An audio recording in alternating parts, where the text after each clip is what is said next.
Hello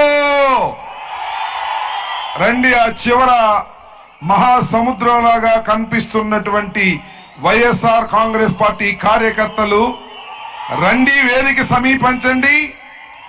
కొన్ని క్షణాలలో మన ప్రియతమ నాయకులు జగన్మోహన్ రెడ్డి గారు హెలికాప్టర్ ల్యాండ్ కాబోతా ఉన్నది. ఈ లోపల మీతో 4 మాటలు మాట్లాడదామనేటువంటి ఉత్సాహంతో మీ శాసనసభ్యులు శంకర్రావు గారి కోరిక మేరకు నేను ముందు వేదిక మీదకు రావడం జరిగింది. నాకు తెలుసు మీ అందరూ మన ప్రియతమ నాయకులు జగన్మోహన్ రెడ్డి గారి ఉపన్యాసం వినాలనేటువంటి తాపత్రయంతో ఉన్నారు. మధ్యలో మేము కూడా ట్రయల్ పార్టీ లాగా సినిమా బిగినయ్యే ముందు చిన్న చిన్న యాడ్స్ లాగా మేము కూడా 4 మాటలు మీతో పంచుకుందామనే ఉద్దేశంతో ఇక్కడికి రావడం జరిగిందని మనం చేస్తున్నాం. జగమెరిగిన బ్రాహ్మణుడకు జంజమేళ అన్నారు. అలాగే పెదకూరపాడులో 5 సంవత్సరాలు చక్కని పరిపాలన అందించినటువంటి నీతి నిజాయితీ కలిగినటువంటి శంకర్రావు గారి గురించి నేను ప్రత్యేకంగా చెప్పవలసినటువంటి అవసరం లేదు. ఏ విధంగా అయినా సరే శంకర్రావు గారిని ఎదుర్కోవాలనేటువంటి ఉద్దేశంతో అటు నారా చంద్రబాబు నాయుడు, లోకేష్, పవన్ కళ్యాణ్ కలిసి అంతకు ముందు పోటీ చేసి ఆయన్ని తప్పించి కొత్తగా ఒక వ్యక్తిని తీసుకొచ్చి ఇక్కడ పెట్టారు. పెట్టినా నేను మనవి చేస్తున్నా, మీ అందరి ఆశీస్సులతో కని విని ఎరుగని మెజారిటీతో జగన్మోహన్ రెడ్డి గారి ఆశీస్సులతో శంకర్రావు గారు ఫ్యాను గుర్తు మీద మళ్ళా 2వసారి గెలవబోతున్నారని కూడా ఈ సందర్భంగా నేను చెప్పదలుచుకున్నాను. ఒకరు కాదు, ఇద్దరు కాదు, 3 కలిసి వస్తున్నారు వైఎస్ జగన్మోహన్ రెడ్డి గారిని ఎదుర్కోవడానికి. అయినా సాధ్యం కాదని మనవి చేస్తున్నా. ఈ రాష్ట్రంలో 5 సంవత్సరాలు సుభిక్షమైన పరిపాలన చేసినటువంటి మహోన్నతమైన వ్యక్తి జగన్మోహన్ రెడ్డి గారిని మనవి చేస్తున్నా. నేను అనేక సందర్భాల్లో చెప్పా, మాట ఇస్తే తప్పని మొనగాడు జగన్మోహన్ రెడ్డి గారు. మాట ఇస్తే ఆ మాటను తుంగలో తొక్కేటటువంటి మోసగాడు ఎవరు? నారా చంద్రబాబు నాయుడు. నేను మనవి చేస్తున్నా, 1989లో నేను రాజకీయాల్లో ప్రవేశించా. ఆ రోజు నుంచి ఈ రోజు వరకు చూస్తున్నా, ఏ రోజున కూడా మేనిఫెస్టోలో చెప్పినటువంటి విషయాలను దేన్ని అమలు చేయనటువంటి ఒక దుర్మార్గమైన రాజకీయవేత్త నారా చంద్రబాబు నాయుడు అని మనవి చేస్తున్నా. ఏ మాట అయితే ఇచ్చాడో, మేనిఫెస్టోలో ఏ మాటలైతే చెప్పాడో ఆ మాటలను తూచా తప్పకుండా 99% అమలు చేసినటువంటి మొనగాడు జగన్మోహన్ రెడ్డి గారని మనవి చేస్తున్నా. మీ అందరికీ గుర్తుండే ఉంటుంది, ఏం చెప్పాడు? రైతు రుణమాఫీ అని చెప్పాడు. చేశాడా రైతు రుణమాఫీ? డోక్రా మహిళ రుణమాఫీ అన్నాడు, చేశాడా?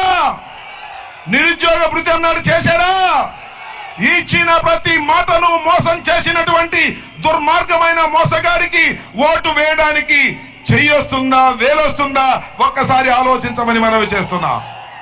అలాంటి దుర్మార్గమైన పరిపాలన చేసినటువంటి నారా చంద్రబాబు నాయుడు గారు మళ్ళా పవన్ కళ్యాణ్ని, భారతీయ జనతా పార్టీని ఇద్దరిని వెంట పెట్టుకొని వస్తున్నాడు. ఎంత చిత్రమంటే, దిగులైనటువంటి పెదకూరపాడు ప్రజలు ఆలోచించండి. 3 పార్టీలు గెలిచాయి, ఉమ్మడి అభ్యర్థిగా పోటీ చేస్తున్నారు. ఇక్కడ అన్ని చోట్ల ఉమ్మడి మేనిఫెస్టో రిలీజ్ చేశారు. అరే ఎప్పుడైనా ఎక్కడైనా రాజకీయాల్లో విన్నావా?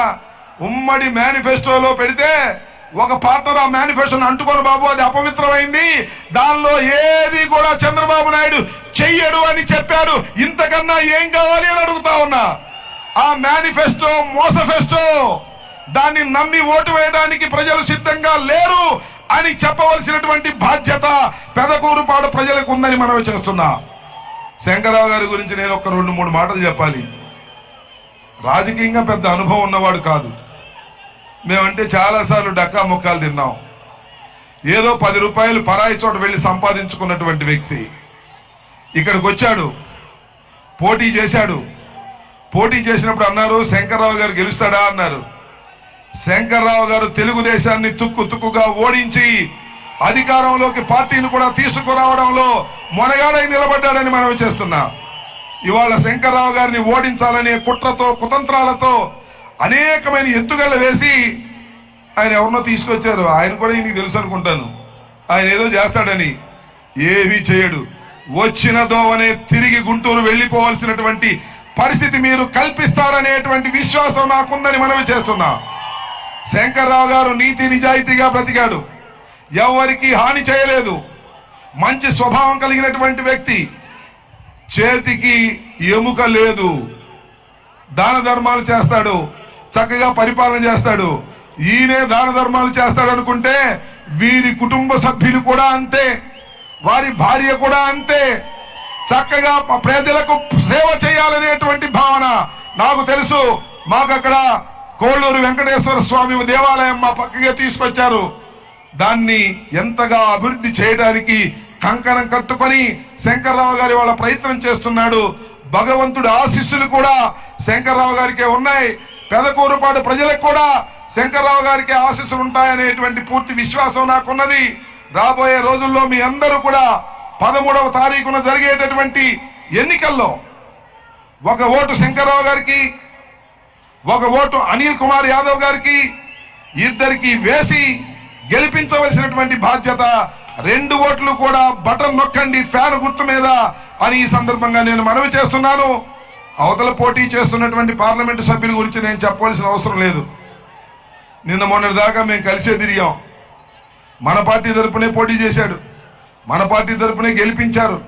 మొన్నటి దాకా fan fan fan fan fan అన్నాడు. ఇప్పుడేమో తుక్కు సైకిల్ అని ఆ తుక్కు సైకిల్ ఎక్కాడు. గుర్తుపెట్టుకోమని మనం చేస్తున్నా. మోసం చేసిన వారిని రాష్ట్ర ప్రజలు, పెదకూరపాడు ప్రజలు అంగీకరించరు అని మనం చేస్తున్నా. విశ్వాసఘాతకులని రాజకీయంగా అణిచివేస్తారు ప్రజలు అని కూడా ఈ సందర్భంగా మనవి చేస్తున్నా. అనిల్ కుమార్ గారు విశ్వాస పాత్రుడు. నాకన్నా ముందు ఇరిగేషన్ మంత్రిగా చేశాడు. అన్న మంత్రిగా తప్పుకోమంటే తప్పుకున్నాడు. నెల్లూరు నుంచి వచ్చి ఈ నర్సరావుపేటలో పోటీ చేయమంటే తానుకు ఇష్టం లేకపోయినా అనిల్ కుమార్ యాదవ్ రంగంలోకి దిగాలని కూడా మనవి చేస్తున్నా. అలాంటి యువకుడు. మేమందరం ముసలం అయిపోయాం. అనిల్ చాలా యువకుడు, కుర్రవాడు, దేన్నైనా ఎదుర్కోగలిగిన శక్తి ఉన్నవాడు. అదిగో అక్కడ అనిల్ కుమార్ మీసం మెలేస్తూ ఫోటో చూపిస్తున్నారు. అలాంటి అనిల్ కుమార్ యాదవ్ గారిని, అలాగే శంకర్రావు గారిని, అబ్బాయి 25,000 తక్కువ మెజార్టీ అయితే మేము అంగీకరించాం. 25,000 పైచులకు మెజార్టీతో గెలిపించవలసినటువంటి బాధ్యత మీ అందరికీ ఉందని ఈ సందర్భంగా నేను మనవి చేస్తున్నా. అన్ని పథకాలు మీకు రావాలంటే ఫ్యాన్ గుర్తుకే ఓటు వేయాలి. అన్ని పథకాలు మీకు రావాలంటే, అన్ని పథకాలు మీకు రావాలి అంటే, అన్ని పథకాలు మీకు రావాలి అంటే, అమ్మఒడి కావాలంటే, రైతు భరోసా కావాలంటే, కాపు నేస్తం కావాలంటే, అన్ని పథకాలు సక్రమంగా మీ ఇంటికి వచ్చి అందించాలి అంటే జగన్మోహన్ రెడ్డి గారి ఫ్యాన్ గుర్తుకే ఓటు వేయాలి. ఇవాళ వృద్ధాప్య పెన్షన్ తీసుకుంటున్న వారిని ఎంతగా ఇబ్బంది పెడుతున్నారో మీ అందరికీ తెలుసు. ఎండలో వెళ్ళి బ్యాంకు ముందు మరణించినటువంటి వృద్ధుల యొక్క ఉసురు కొట్టి పవన్ కళ్యాణ్, చంద్రబాబు నాయుడు ఉసురు కొట్టిపోతారని కూడా ఈ సందర్భంగా నేను మనవి చేస్తున్నా. మళ్ళా అవ్వా తాతలకు ఉదయం 6 గంటలకే వచ్చి పెన్షన్ ఇవ్వాలంటే జగన్మోహన్ రెడ్డి గారి ఫ్యాన్ గుర్తుకే ఓటు వేయాలని కూడా ఈ సందర్భంగా మనవి చేస్తూ, ఇంకొద్ది క్షణాల్లో జగన్మోహన్ రెడ్డి గారు రాబోతున్నారు. నా వ్యాన్ కింద అనిల్ కుమార్, అదిగో వచ్చేసింది హెలికాప్టర్. రండి, ఎక్కడున్నా వచ్చేయండి. ఇప్పుడు మన శంకర్రావు గారు మాట్లాడతారు. నమస్తే.